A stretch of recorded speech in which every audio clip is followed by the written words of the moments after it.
ঝিনাইদহ সদর উপজেলার উপসহকারী কৃষি অফিসার জনাব মোহাম্মদ মফিজ উদ্দিন ভাই উপস্থিত হয়েছেন কৃষকের মাশরুম পরিদর্শনে এবং কিভাবে মাশরুমের পরিচর্যা করতে হয় তা নিজ হাতে কৃষকদেরকে দেখিয়ে দিচ্ছেন। তো চলুন আমরা দেখে আসি মাশরুম কেমন হয়েছে।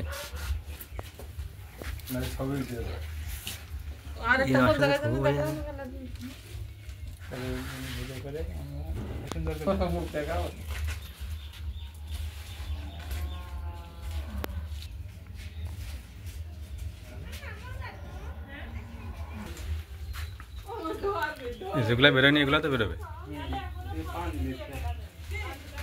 স্যার, মাশরুম পরিদর্শনের নিয়মগুলো যদি বলতেন দর্শকদের উদ্দেশ্যে। পরিচর্যার নিয়ম, আমরা মাশরুমকে যখন ওই স্পন থেকে আপনার যখন কুশিটা বেরোবে তখন আমরা সকালে আর বিকেলবেলা 2 বার করে আমরা পানি স্প্রে করব। দিন 2 বার। আর যখন গাছটা এরকম বড় হয়ে যাবে সেক্ষেত্রে আপনার 3 বার করে করবেন।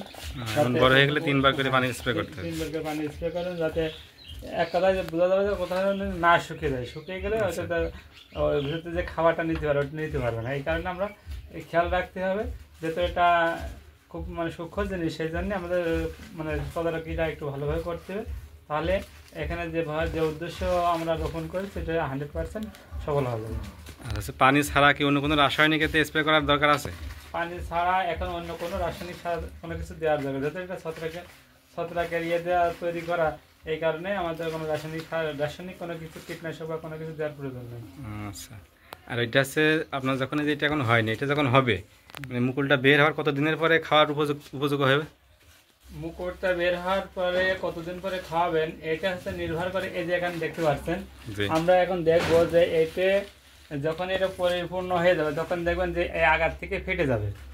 এই আগার থেকে ফেটে যাওয়ার মতো হবে তখন আমরা এটা সংগ্রহ করব। যখন আগা ফেটে যাবে তখন আমরা বুঝবো যে এটা আর বাড়বে না, তখন এটা উপযুক্ত হয়ে গেছে খাওয়ার মতো হয়ে গেছে। তখন আমরা এটাকে সুন্দর করে ওখান থেকে কেটে ভেঙে নিয়ে সেটা হালকা গরম পানি দিয়ে গরম পানি দিয়ে এটা ধুয়ে তারপরে ওইটা আমরা যে কোনো তরকারির সাথে বা যে কোনো সবজির সাথে খাওয়ানো যাবে। আচ্ছা, ধন্যবাদ।